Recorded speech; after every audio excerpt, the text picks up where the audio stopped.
Yo guys, marami silang blessing ngayon, mga nangalambat. Nahuli sila ng maraming isdang tamban. Ang tawagin dito sa amin ay haul-haul. Medyo hindi siya na isda guys, hindi siya first class. Mumurahing isda lang to. Pero okay na yan guys, pang ulam.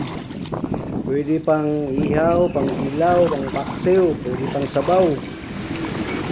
Maraming luto ang pwede rito guys. Pwede pang daing. Masarap din to. Isang daan lang ang isang kilo.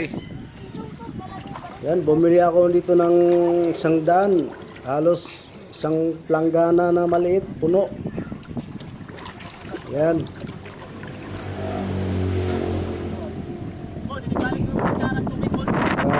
Swerte yung mga mangingisda. Og tanduay po. Bihira lang yung pagkakataon na nangyayari ito. Na marami talagang huli. Kaya bless sila sa araw na to guys. Marami silang huli.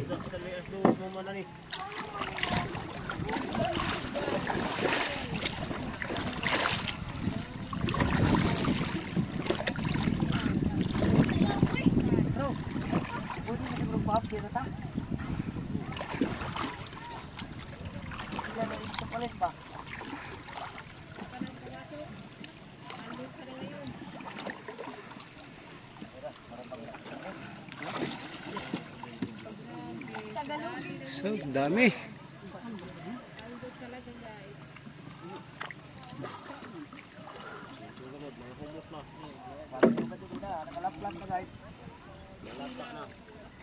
Uy!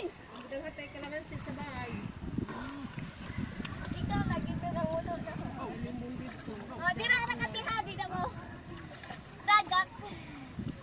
Ay, nako. Kanang kuan dito ana la bari. Kanang ingin matuok na wa na. Dai wa na. Kumaro na. Hoy, Jerome. Kuyo ra ta kadi anak ka puno kare. Ano man mo? Tara mo ngayon sa. Uy, ayaw ko ana. Tuo. Pinagkarapat ko pa naman ito. Uy.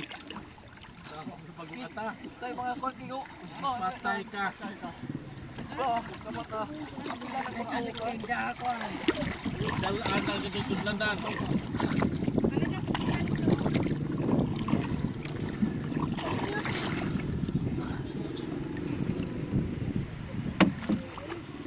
Dami, kapal talaga. Tamban or haul-haul. Ay, malaki na. Mondo sila. Sisinod na lang ni. Pero kayo. Wala ila ko man sila. Ha?